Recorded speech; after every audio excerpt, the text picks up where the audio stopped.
Welcome to Ballot Battleground Nevada. I'm your host, Ben Marjat, a reporter at KRNV News 4 in Reno. I'm passionate about making politics in this critical battleground state more digestible to the average voter and pushing past the talking points to press politicians for answers. On this show, we take deep dives into the people, ideas, and debates shaping Silver State politics. Mail ballots are arriving. Early in-person voting starts this weekend, and after months of campaigning, billions of dollars in spending, and one of the craziest years in American politics ever, the 2024 general election is upon us.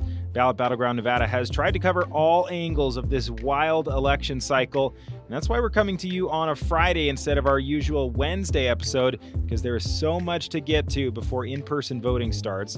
First, we'll take you out to the Trump rally a week ago in Reno, as we have for all the major campaign rallies. Then we'll get a few quick updates on voter turnout so far, a ballot error in the capital city, 3 lawsuits seeking to remove tens of thousands of Nevadans from the rolls, and tell you about Washoe County's shiny new ballot sorter.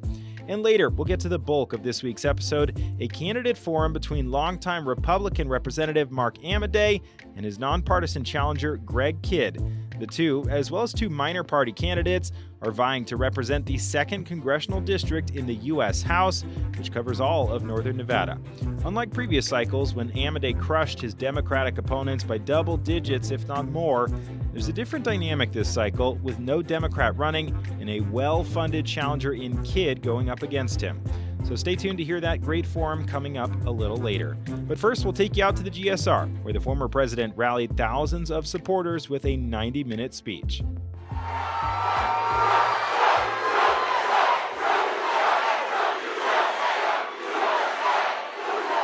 So a very big hello to Reno. We love Reno, and hello to Nevada. I want to send our love to all of the people back east who are recovering from 2 really devastating hurricanes. Our hearts are with those who lost a loved one, and we are with you all the way. If you vote for me, inflation will end, your taxes will be cut massively, your wages will skyrocket, your savings and pensions will soar, and your retirement will be more prosperous. You're going to be so much more prosperous. You're going to be more secure. You're going to be safer. You're going to have a much better life. Just vote for me. Let's get it over with, okay? Much better life. Under Kamala, it will be massive inflation, massive layoffs, massive tax hikes, and massive misery and depression. Depression. Kamala Harris will kill the American dream. That's what she's doing. And for your children, they don't have a dream with these people. These people, look, she's a Marxist. A lot of people don't know what a Marxist is. So let's put it simply, she's a communist. We're not going to have a communist leading our country. Worth noting, the Trump rally told supporters to drop off their completed mail ballots at that rally.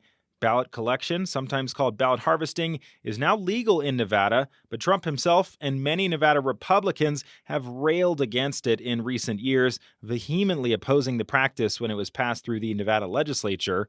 But Nevada's RNC committee woman said on social media they are jumping on the bandwagon of, quote, decriminalized ballot harvesting in Nevada, end quote, and said they will harvest ballots like machines. And there is a good chance that was not Trump's last rally before Election Day here. Just this week, Douglas County commissioners approved a permit for a possible Trump campaign rally between November 2nd and November 4th. A couple quick election updates we should touch on. As of Wednesday, over 11,000 Nevadans have already voted, either by mail or through the EASE system. That's an online voting portal for military and overseas voters. That brings turnout to 0.6%. But expect that to rise quickly as mail ballots start to come in droves. Republicans are leading in the early returns, but don't read anything into that. The usually reliably Democratic-leaning Clark County hasn't reported any turnout just yet. 3 separate lawsuits seeking to remove tens of thousands of voters from the rolls have been withdrawn, according to the Secretary of State's office. The organization Citizens Outreach Foundation targeted the Washoe and Clark County registrars, as well as the Carson City and Story County clerks, arguing tens of thousands of Nevada voters should have to prove their eligibility to vote or be removed from the rolls. Secretary Aguilar said the challenges were meritless and called it a victory for Nevada. And all Carson City voters were mailed a new ballot after a ballot error was discovered. The initial round of ballots mistakenly listed Lynn Chapman as a Democrat. She's actually the Independent American Party nominee.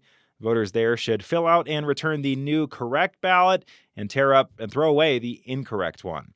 Okay, one last thing before the Amodei-Kidd Forum. Local media got a behind-the-scenes look at Washoe County's new $500,000 ballot sorter, as well as 4 new ballot extractors, both of which are expected to speed up the processing of mail ballots.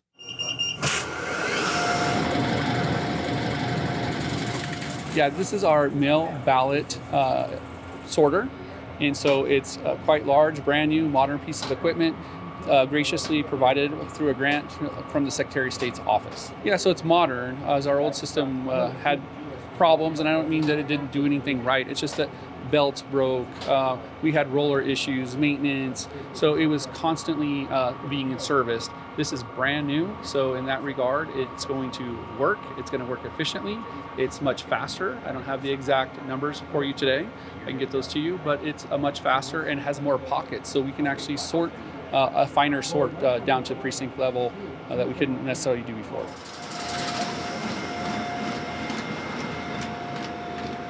We also explain step by step the life of your mail ballot, from delivery to tabulation. We'll put a link to that story in the show notes. Okay, now let's head out to Carson City, where KUNR's Lucia Starbuck on Wednesday hosted that great candidate forum with Mark Amodei and Greg Kidd. The event was the last of 4 free election forums hosted by the League of Women Voters and co-sponsored by the Nevada Appeal. For well over an hour, Amodei and Kidd answered a number of questions on just about everything: voter ID, working across the aisle, housing affordability, mining, abortion, climate change, misinformation, you name it. As you'll hear, it was cordial, if not friendly, with the candidates at times joking with each other and the crowd, and it was refreshing to hear that. It was a great event. We are so grateful that the League of Women Voters, KUNR, the Nevada Appeal, and everyone that made it possible were so gracious to let us record it and bring part of it to you here on this podcast. We have cut it down a bit for time. You'll hear sound when we cut from segment to segment, but if you do want to watch the full thing, the Nevada Appeal has the full video, and we'll link to that in the show notes. All right, let's take you out to the Brewery Arts Center in Carson City.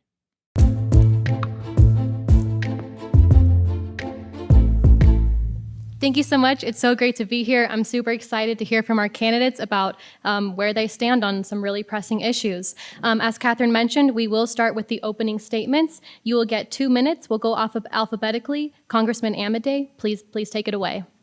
Thank you, Lucia, and thank you to the League for doing this. I've been attending these since they were actually held at the community center, so here for quite a while. Somebody says, oh, that was before my time, so that didn't make me feel really young, but anyhow, it's nice to be back. I also had to do a disclaimer for some folks. It's like I'm usually fairly casual and stuff like that, but for this forum, it has been my custom over the years to actually try to dress up and impersonate what a congressman looks like. So don't think I've found the Lord or anything else like that, but anyhow, it's nice to be here. You know, this is the only seat that has the responsibility out of the 535 on both sides of the hill for taking care of Northern Nevada. And so, while the Senate folks have to cover the whole state, the other 3 members of the delegation are centered in Las Vegas, and so are their districts. This is the one whose job and reason for existing is to take care of what I refer to as original Nevada. It upsets the people from Las Vegas when I refer to it that way, but that's kind of part of the intent. So it's a broad spectrum in terms of you've got the urban issues of Reno and Sparks and the Truckee Meadows and then the 4 counties region. And then you've got stuff that's of concern to Carlin, to Ely, to Fallon, to Elko, all the 80 and 50 corridors. It's a challenge. It's not something where you come in and do the same thing every day. You react to what's going on. Of course, it's how you vote, but it's what you do to solve problems in a state that's 85% owned by the federal government. So you have people that have issues with federal agencies all the time. Veterans Administration, Bureau of Land Management, FERC, if you live in Ely right now with a project that's being reviewed out there. And so it's be ready to go in any specific direction at once. I think a lifetime of living Nevada, puts me at an advantage for doing that, and hopefully you'll think that that's a good idea for the next 2 years. All right, thank you. Thank you. That was Republican incumbent Congressman Mark Amodei. Next, we have nonpartisan candidate Greg Kidd. You'll have 2 minutes for your opening statement as well. Take it away. Thank you. Greg Kidd here. Is that about right? Okay. All right. Yeah, you want to be a bit close to the mic. That was for Congressman Amodei. So, show of hands in the audience. How many folks here weren't born in Nevada? Oh my gosh. Glad I asked that question as opposed to how many were born here. Look, all of us, we made a choice to come here. You know, Mark didn't have any choice in that matter because he was just born here.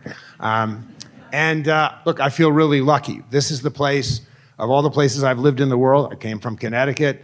This is where I chose to be. I feel very lucky. I taught at a class on a social sort of studies, a sort of a sociology class at UNR, and it was on exceptionalism and divergence. And I asked the students, what is the state that's the most unusual in the United States, the most exceptional, the most divergent?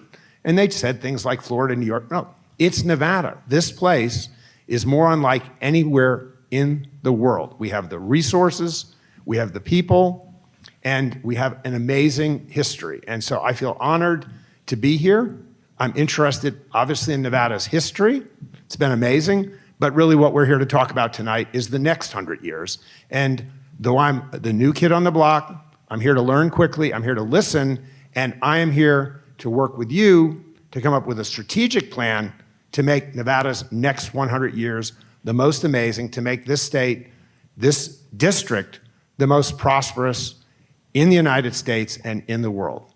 I look forward to tonight. I look forward to answering your questions. Thank you. Thank you. Now we're going to get into some questions. As a reminder, you both have 2 minutes to answer and then a 30-second rebuttal. So let's start. It's very fitting that we're meeting here tonight in Carson City. Just recently, there was a mistake on the ballots that required those ballots to be resent to Carson City voters. That has further eroded mistrust of the voting system, confusion. So even though there isn't any evidence of widespread voter fraud in Nevada in previous elections, what measures would you like to see to ensure that elections are fair and accurate? Since we had Congressman Amodei start, we'll have Mr. Kidd start this time. 2 minutes, so please let us know your thoughts. Sure. The bedrock foundation of this country is the right to vote and also the confidence to know that your vote has been counted and counted once. I have a long-term history in the world of security and identity, from working for the Federal Reserve to working in Silicon Valley on solutions that help people have the ability to prove who they are and what they've done. So I think a tremendous foundation is for people to have multiple ways to prove their identity and to inclusively be able to vote. And so yes, government IDs are one way, but we have other methods, and they've been proven around the world. And I want to see everybody feel confident that they voted and voted once. And I want to make sure that everybody has access to the ballot. And so that could be a government ID, but we have other methods as well. Biometrics, we have mobile phones, which people use, and other countries have addressed this issue, and they have high turnouts and high confidence. There's nothing in the numbers today that suggests there has been a problem, but still, some people prey on fear and have made that a bigger issue maybe than it is. But look, perception is reality here. So I support and favor everything we can do to make sure that first, everybody can make it to the ballot box, their vote will be counted, and have multiple ways to prove that who you are and that you have voted and voted once. Thank you. Thank you. Congressman Amodei, 2 minutes. Thanks, Lucia. Well, I don't have a problem with the integrity of Nevada elections, especially in Congressional District 2. People make mistakes from time to time. That happens. Can you move the mic a bit closer to you, please? Well, I didn't want you to hear me, so that's why I have no problem with confidence in election integrity in Congressional District 2. People make mistakes from time to time. That happens. I don't think that there's anything to indicate that anybody is trying to hijack an election or anything else like that. Do I think voter ID is a good idea? Yes, I do. Do I plan to vote for whatever the question is that says voter ID? Yes. Right now, and by the way, an interesting thing that nobody talks about, see what we spend on elections. Not a lot. And I'm not a guy who believes that money is the answer to everything, but if you want all sorts of these safeguards, then guess what? It is going to cost your local officials a lot more money than they're spending now. Not saying you should or shouldn't do something. I'm just saying be ready for the price tag. Right now, the real ID from Nevada DMV, your driver's license that you have to show when you do a lot of stuff, is readily available. Good first step. Let's take it that direction. And then if there is better stuff that comes up, let's not let the perfect be the enemy of the good. This is a good first step. You don't have to reinvent the wheel and put a bunch more money into what's going on. And let's see how that works first and go from there. Mr. Kidd, 30 seconds to respond. Also curious, how will you be voting for ballot question 7? Do you support voter ID? Well, I support voter ID, but multiple forms. So I do not believe there should only be one form of voter ID. So I will be voting against Proposition 7 because it specifies there's only one way to prove your identity, and I believe there are multiple ways. And talking about cost, I agree. And other countries and other states have moved forward. And so to be able to get credentials, including voting credentials, not just your driver's license, on a mobile phone, which 97% of Americans have, I'd like to see those methods because they both increase inclusivity and they also reduce the cost of voting. And so I'm for measures like that. I want to see Nevada be a leader, not a laggard in that field. Okay, thank you, Mr. Kidd. And 30 seconds, Congressman Amodei, if there's anything else you'd like to add. There's nothing else I'd like to add. I yield back my time. Whoa.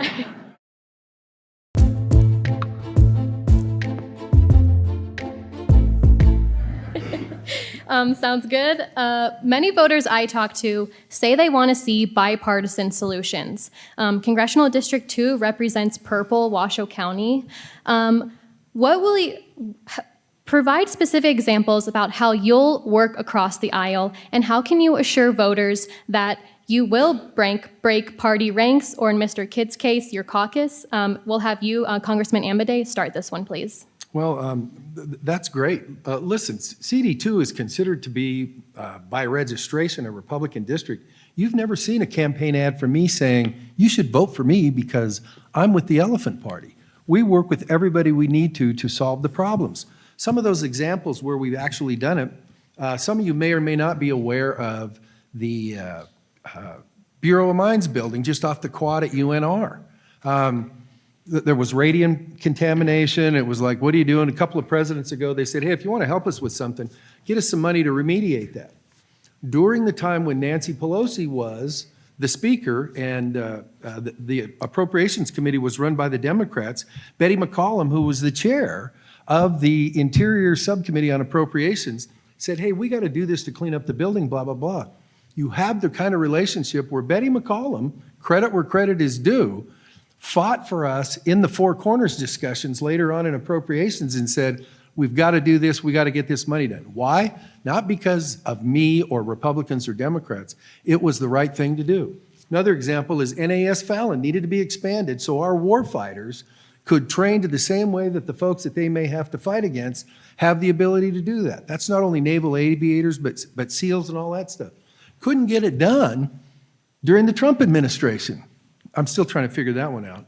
Got it done during the Biden administration. So it's not sex or violence, actually.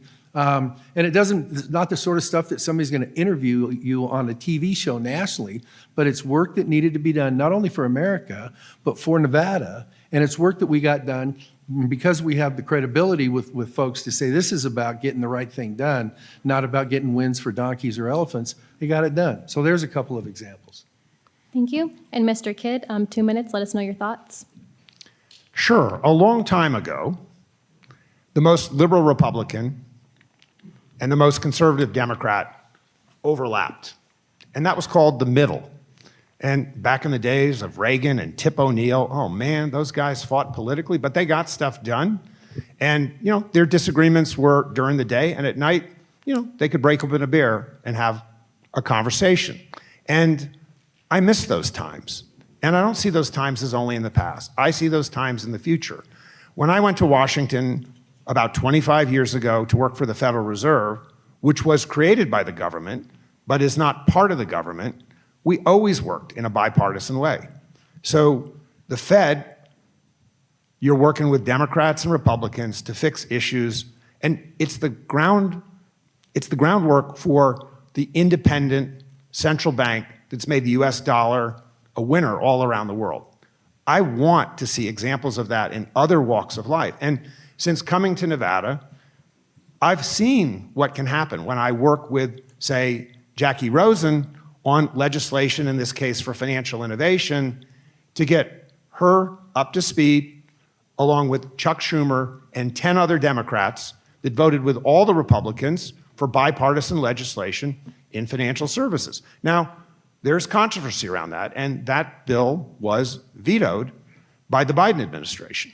Okay, it may be put forth again under Harris or under Trump, and I hope it'll be passed. And so that's an example of me wanting to work with Democrats and Republicans, including Cynthia Lummis in Wyoming, very red state.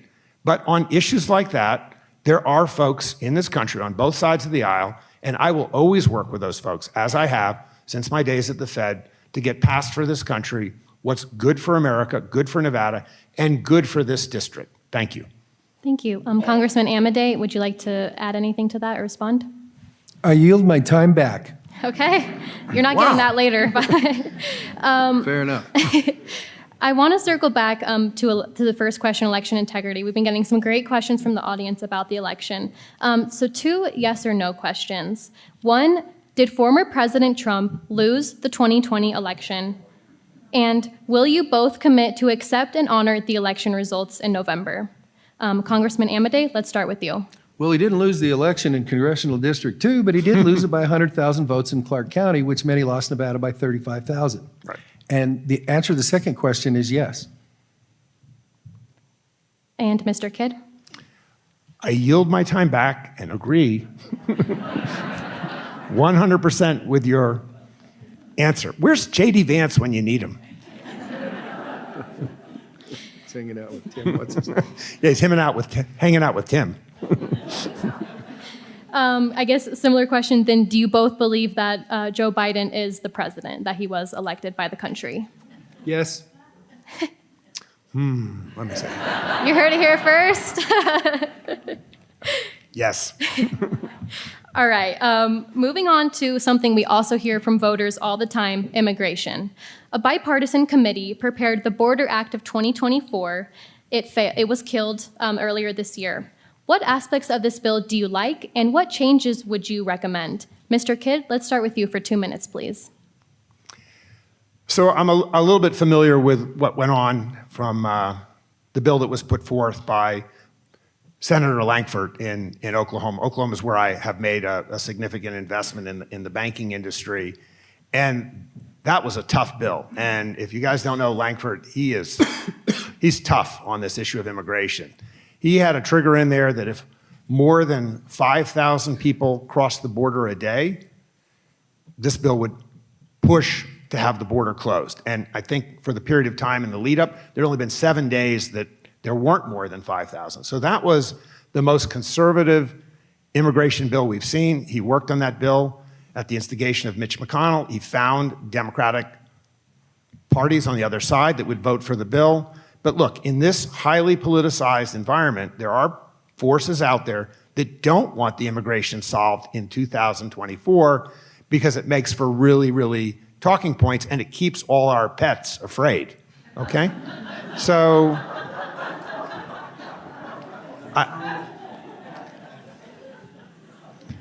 I think that bill ended up only getting 4 votes, and it was kind of a humiliation for Governor Lankford, which I feel badly about. And so look, I'm not gonna point fingers, but let's be clear, not gonna happen in an election year. And look, in the 118th Congress for the House, think about what they did get passed. There was something for Billie Jean King, a memorial, post office changes, but just nothing's getting through that House in this Congress, and that includes immigration. So we're not really, at this time, talking about what's going to be done because it's an election year. And so I have better hopes for 2025. I think Mark and I both want to work on immigration reform. Thank you, Mr. Kidd. Congressman Amodei, what are your thoughts on that legislation?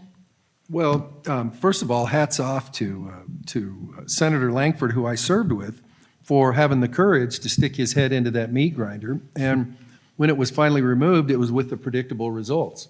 And so I've been accused by both sides. You know, in the primaries, I'm a Rhino, and in the generals, I'm a MAGA Republican. And so you must be doing something right in terms of hitting the balance or something like that. But having said that, those triggers wouldn't have necessarily been bad except for the history, where you've got millions of folks that have already come across. So the trust factor on that is zero. And I've got this theory, I shared it with Greg earlier in the day. I said, listen, everything that gets uber politicized gets destroyed. Education, immigration. I mean, we're even talking about politicizing Israel and veterans, for God's sakes, for now, which is not the way to go if you want to get something done. But for myself, it's like, listen, I signed a discharge petition to bring a Dreamers bill to the floor. Paul Ryan was very unhappy with me. Thought it was the right thing to do, full responsibility. I'm still here, so thank you, somebody. I'm also the one that voted for Jimmy Panetta's bill on farm workers. It was a solution for that particular part of it. Read it all, you know, read the bill, and it's like, there you go. Was criticized for that too, but it's like, think it's the right thing to do. So I don't think we'll get anywhere on immigration until people understand that it's been since Ronald Reagan was the president that we've done an immigration bill. And by the way, I'm not a constitutional scholar, but there is a line in there that says the Congress will establish a system of naturalization. That's immigration. And the fact that we keep punting it, and it's like, well, some people liked what President Obama did. He's filling the vacuum. Some people didn't like what President Trump did, or don't like what President Biden is doing. Until Congress mans up, womans up, and fills that void, we're going to continue to get this scrum. Thank you. You guys have both been giving up your 30-second responses, but I just want to ask you both again, what pieces of that legislation did you like? People are looking for concrete solutions for immigration, so what do you want to see be done about immigration? I'll give you both 30 seconds. Back to Mr. Kidd, please. So just to get very concrete, in that, we have this catch and release situation, and so folks come in and they're basically just in the country, the court system's backed up, and then they go missing. And so there were really concrete things in there, like having to wear an ankle bracelet so you could figure out where everybody is. And so now we have this whole politicization thing of like all the missing kids, because it is hard to keep track of folks. And so taking concrete steps to kind of keep track of who's where, because it doesn't really matter whether you're south of the border or you're a French person. If your visa expires, it's probably time to go home. And so there was meat in that bill to get that done. Thank you, Mr. Kidd. And Congressman Amodei? There was some meat in the bill. The problem with the bill is, and by the way, context is important. The House passed H.R. 2, which was comprehensive immigration reform. Not that because the House passed it, it should be the law of the land. But at least when the Senate had a bill, they got a chance to talk about it and work it and whatever, and they got to the point where they passed it. You know what happened when the House bill went to the Senate?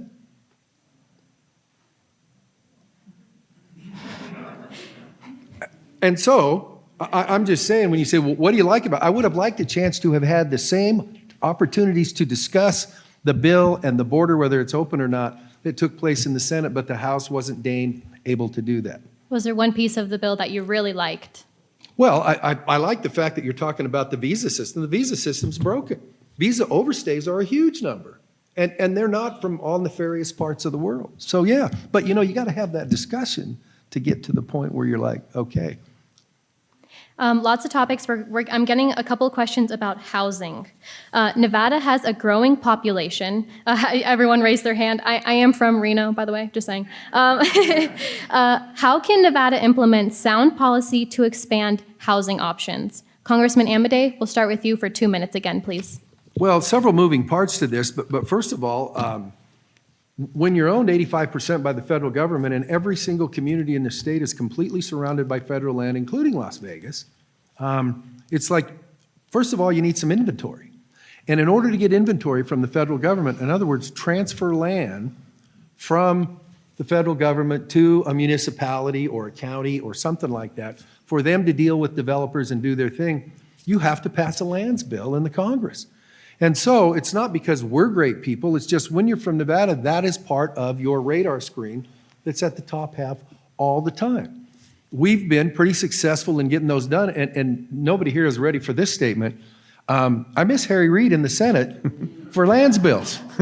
Because you know what? When you got the conservation element done to Harry's liking, those bills went. Now, that's nothing against Jackie or Catherine, but apparently Harry didn't get permission from everybody on the natural resources staff in the Senate, and they felt like he had kind of rolled them.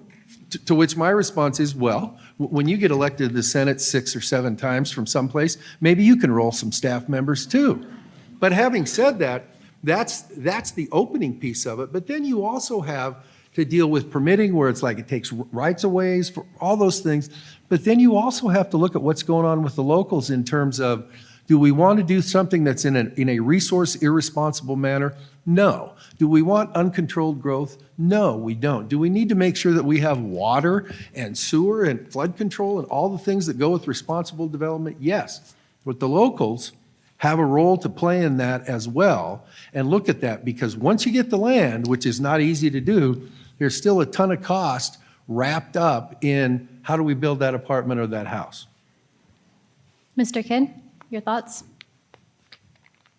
So first, I want to thank Mark for the 5 land bills he's worked on. I don't think I could have done a better job than Mark on that, and I don't think I will be able, and if I'm in this office, I will ask Mark for all the help I can get. Will you help him, Congressman Amodei? Yeah, give me Harry Reid back and we'll do some great things. Weren't expecting that one, were you? Sorry, Mr. Kidd, go ahead. Sorry. Second thing I'd like to quickly say, Captain Kidd was not a pirate, he was a privateer, and Mark Twain, when he came here, distant relative of mine, it was an accident, he almost burned down Lake Tahoe, just needed to get that in tonight. Okay, but back to this issue. Okay, I did get schooled when I went to Carson City, to the city hall. To the government building there, interested in the mint. But I learned something. Why is 85% of our land owned by the federal government? No. Okay. Hint. What's the minimum number of people you need to have to be a state in America? 60,000. And in 1864, how many did we have? 22. Short 38, kind of like short some number of votes in Georgia. What was the deal made? We'll trade you statehood, but you got to give back all your unallocated land in the state to the federal government. That's how we lost our land, and we've been working to get it back ever since. Thank you, Mark. Okay? But look, there's land on the fringes. We want to get that, especially in the urban areas or areas that need housing. But look, there's land right in downtown Reno that's blighted. I don't quite understand, and I'd like to talk to Hillary about this, why isn't there a bond issue to buy up that land and put affordable housing there? Not that we won't keep doing land bills, but let's make use of what we've got. We've got a real affordability crisis here because wages have gone up this much, housing has gone up at 6 times the rate. We need to invest, bond issues, invest in Nevada, both on the fringes and downtown. Thank you. Thank you, Mr. Kidd. Congressman Amodei, would you like to respond for 30 seconds? Only on a historical thing. All those 22,000 people, none of them were born in Nevada, so it doesn't mean it's a bad thing if you weren't born in Nevada. Thank you, I yield back. Mr. Kidd. I yield back as well. Right. Oh, I never met politicians who don't want to take up the microphone. Talking about, land, but more specifically, what kinds of policy would you like to see to make housing more affordable? Mr. Kidd, let's start with you. Oh, wait, I think you went. No, I think it's your turn, yes. All right, sorry. Mr. Kidd, go ahead. You're losing track with so many people passing on their time. Okay. So look, every community has this challenge. I've lived in other states and other parts of the world, and there's a stigma associated with just quote unquote low-income housing. And so what we want to do is build a diverse housing base here. Again, I will come back to the example of the blight in downtown Reno, where we knocked down a bunch of motels, and there hasn't really been a tax structure that's incentivized the folks that are squatting on that land. I mean, at least turn it into a park. Like right now, it is It is an abysmal situation. And so yesterday I was at a housing complex. It's over 200 units of affordable housing. It's about, you have to have an income of below $42,000, and then you're paying about $1,100 a month. And it really bummed me out because it said it was for seniors, and that was over 55. And I realized that would mean me, okay? But that's one housing project.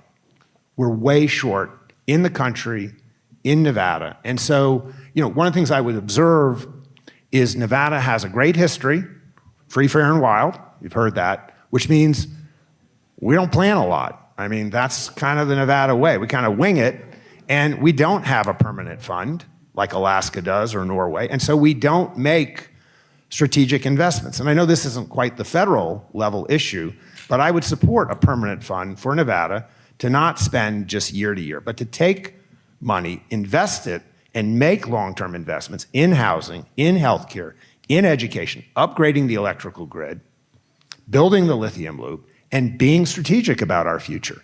Because what we've done now, while we are free, fair, and wild, we've earned the 50th position on education and mental health and the first position, highest unemployment in the country. Thank you, Mr. Kidd. Congressman Amodei, housing affordability. What are your thoughts? Well, there's a few things that go into that. It will come as no shock to anybody here that interest rates is one of them. And there's a lot of moving parts that go into interest rates. But when you have a debt that's, and I'm not an economist, but when you have a debt that continues to grow in trillions, and then you see how the markets react to that, and I'm not a market expert either, but you look at that and you go, the affordability of a loan is a phenomenal challenge right now. And so if you're starting out and you're like, what's the deal here? Part of the problem is, do you know that the interest on the federal debt is higher than the defense budget right now? So, not an economist, I would submit that that is not a good financial practice. And so if you want to make housing more affordable, that's one of the things you got to look at. One of the other things you got to look at is the cost of construction. What's a 2x4 cost? Are you building with steel instead of wood? What's cement cost? What's it cost to hire people to not pound nails anymore, speaking of being old, shooting them with a gun or whatever, but it's like the cost of hiring those people, paying a living wage, benefits, all that stuff. That's not getting cheaper at all. And then, oh, by the way, you got supply chains. Well, we can't get the glass for the front of your dealership for 6 months because of whatever. We can't get the electrical components to increase the grid out there for substations and things like that. That's a all hands on deck thing in terms of, yeah, the federal government's got a role in some of that and is directly responsible for some of that thing, like interest rates. But the other stuff is frankly, it's like all hands on deck. How do we help supply chains? How do we help the costs? And by the way, energy's in there too, sneaking around.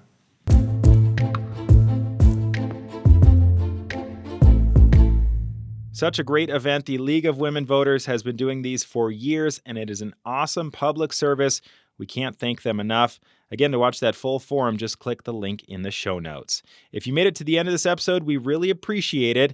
If you have guest ideas, episode ideas, questions, comments, compliments, concerns, anything at all, feel free to shoot us an email to bjmargiot, M-A-R-G-I-O-T-T, at sbgtv.com and put Ballot Battleground Nevada in the subject line. And if you have a minute, we'd really appreciate it if you left a rating and a review so the podcast shows up higher in searches and more people can discover us. Thanks so much for listening. We'll be back with a new episode sometime next week.